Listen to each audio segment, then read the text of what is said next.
Hello YouTube, my name's Randall.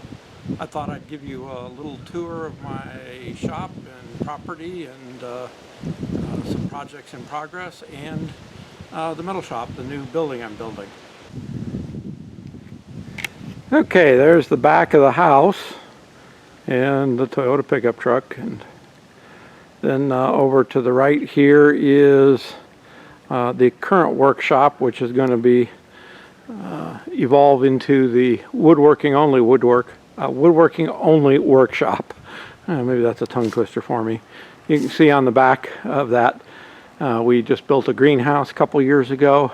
My wife keeps some plants in there. She likes starting things early in the winter or early in the spring, late in the winter. And then over here we've built this storage structure, garage. We call it our storage shed. I'm sorry I can't back up any farther. My battery seems to be dead, and so I'm constrained by the power cord down there. So in the storage shed, obviously I've got a fair amount of wood over there, and most of that's black walnut. The mower and the parts washer. The parts washer will get moved into the new building, new workshop, once that's done. On top of the, let's see, on top of the parts washer you can see a bunch of boxes.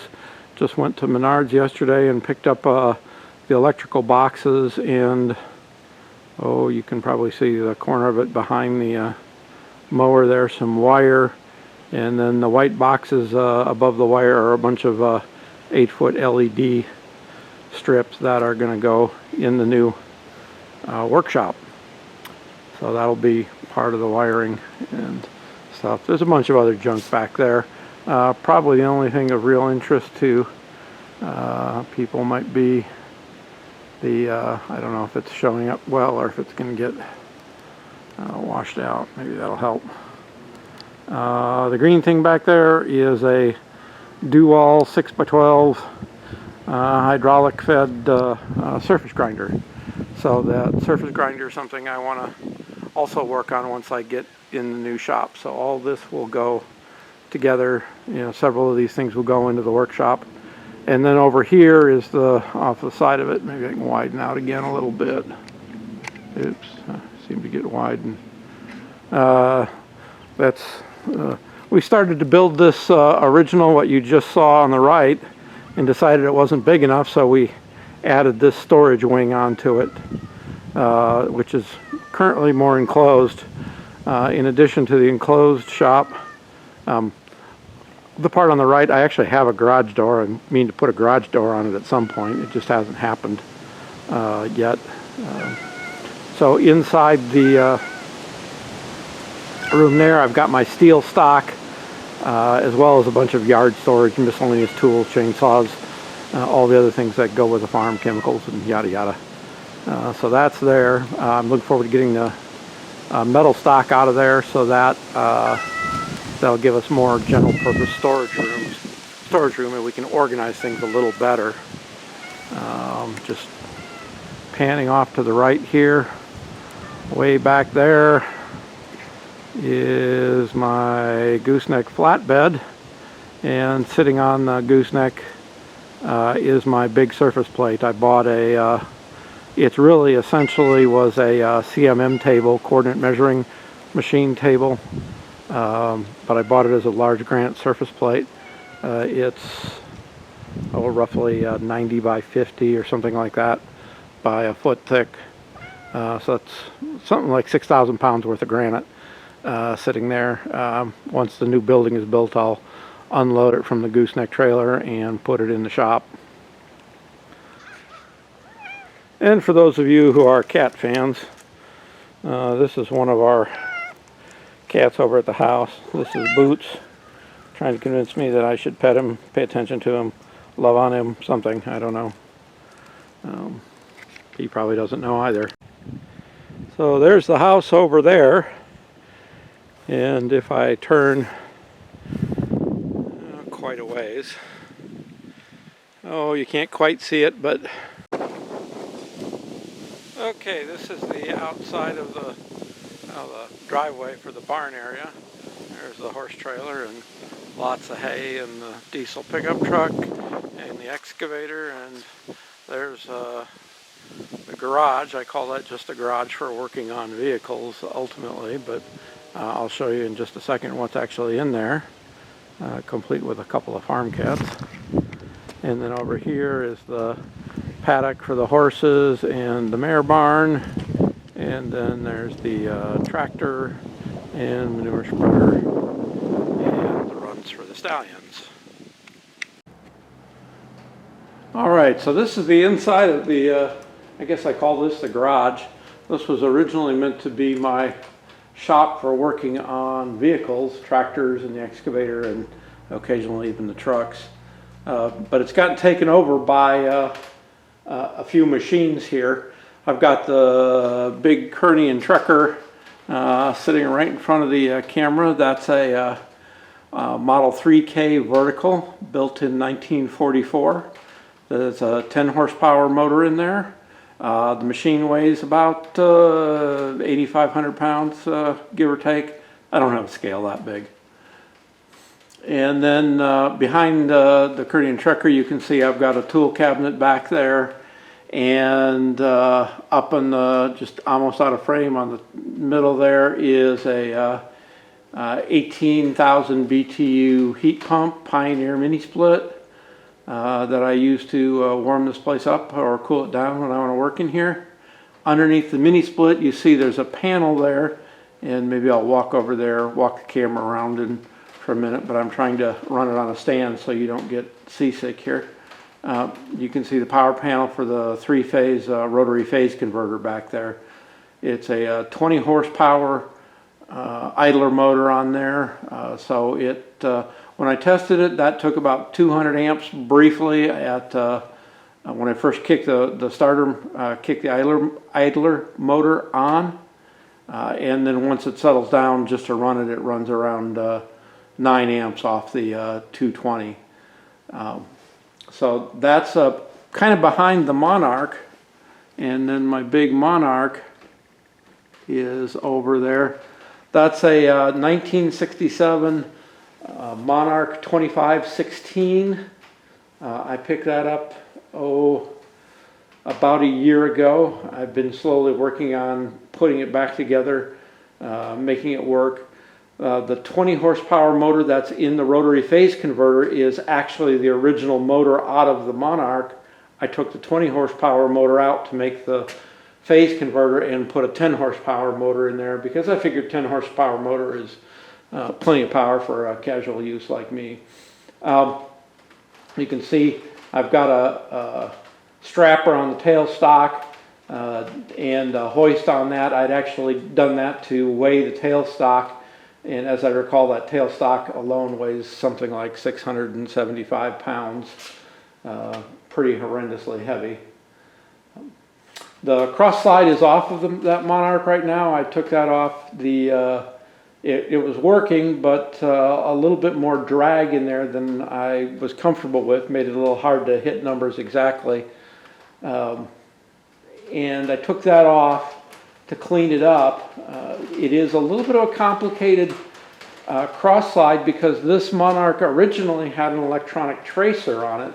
That electronic tracer is gone, but the cross slide has essentially a adapter in the back, and there's a mount and some gearing and some extra paraphernalia back there for a servo motor to essentially turn the lead screw for the cross slide. Let's see, I'll try and pan here carefully.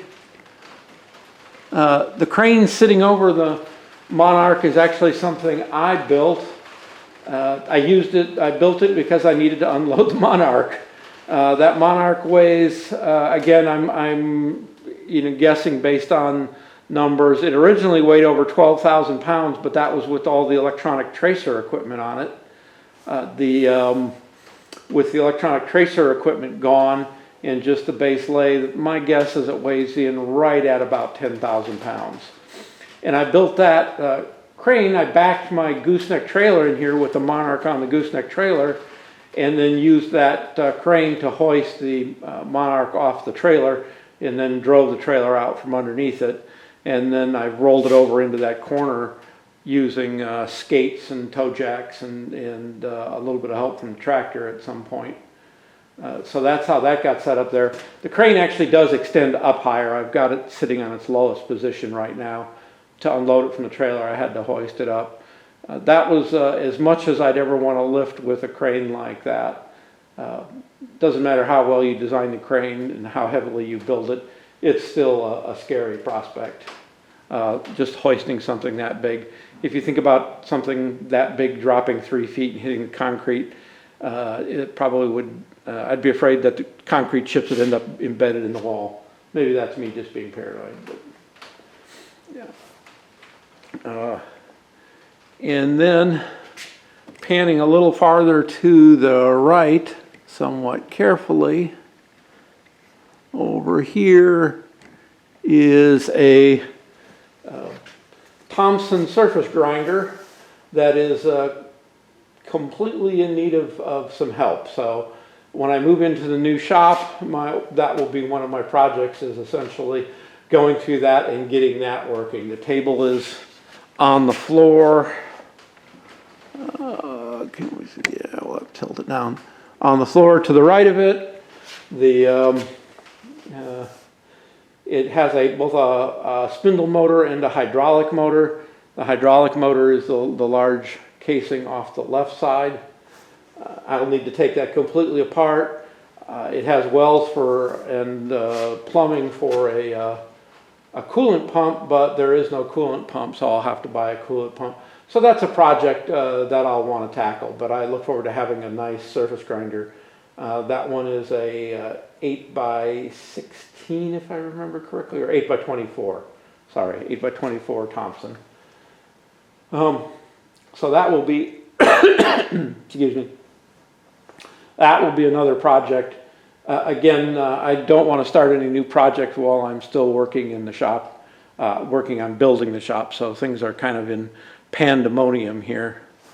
And let's see if I can move the camera around a little bit.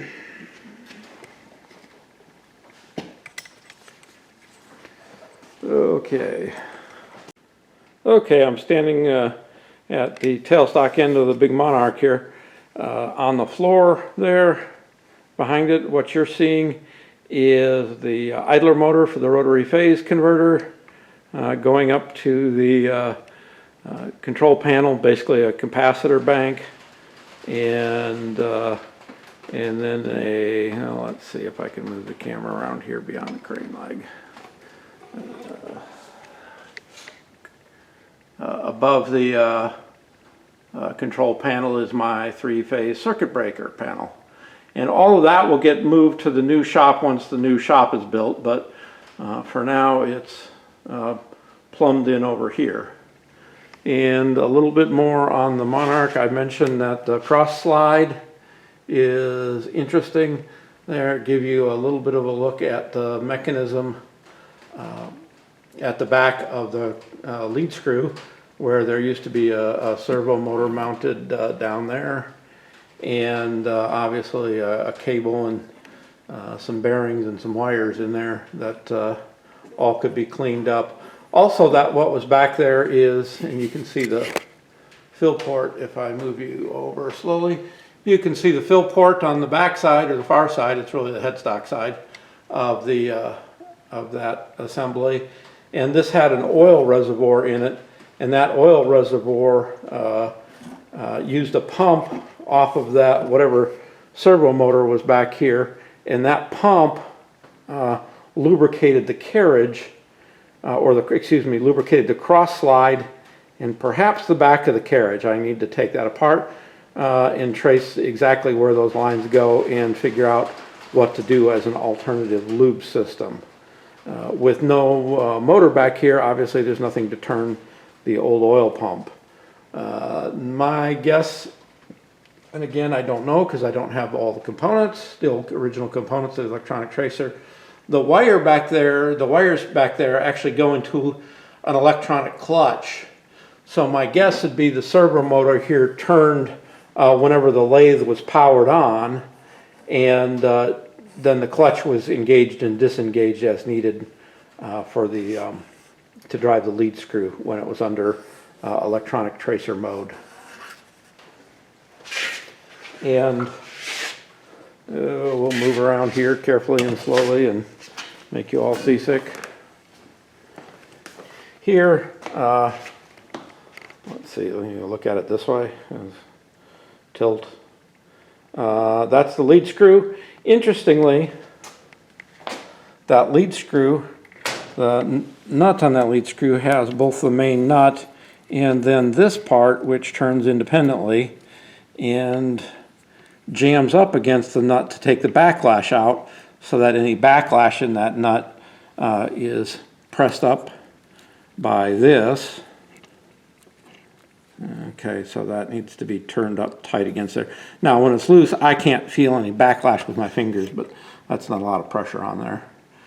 And then if you look, and I'm going to again risk making everyone seasick, but if we go over here to the floor, I have the cross slide sitting on top of my 16-inch K&T rotary table, and that cross slide has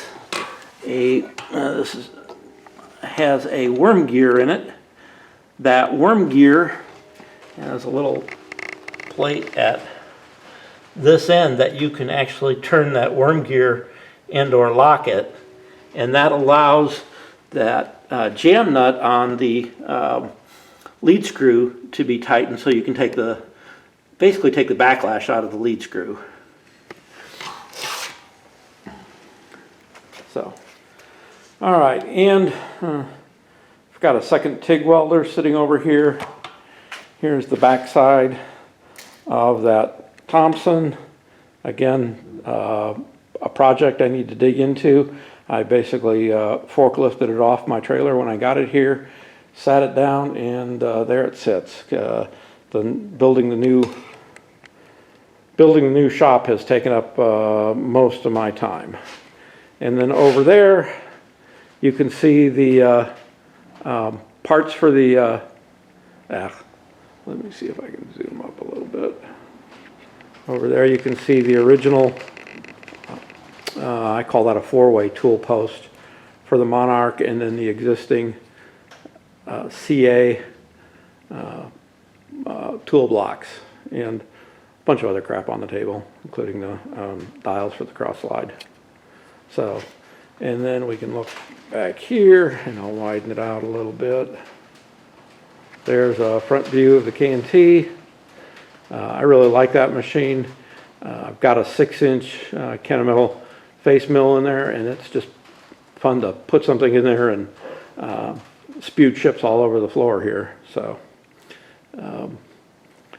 I look forward to getting this all in one shop where I can make real use of it. Right now, with it being in this shop way over a quarter mile from the other tools, the Monarch and the K&T really are hard to use, just because I don't have most of my wrenches and indicators and everything else you need replicated over here. And at this point, there's no sense in doing that, given that I'll have a new workshop built in a few more months, and hopefully can put all this together.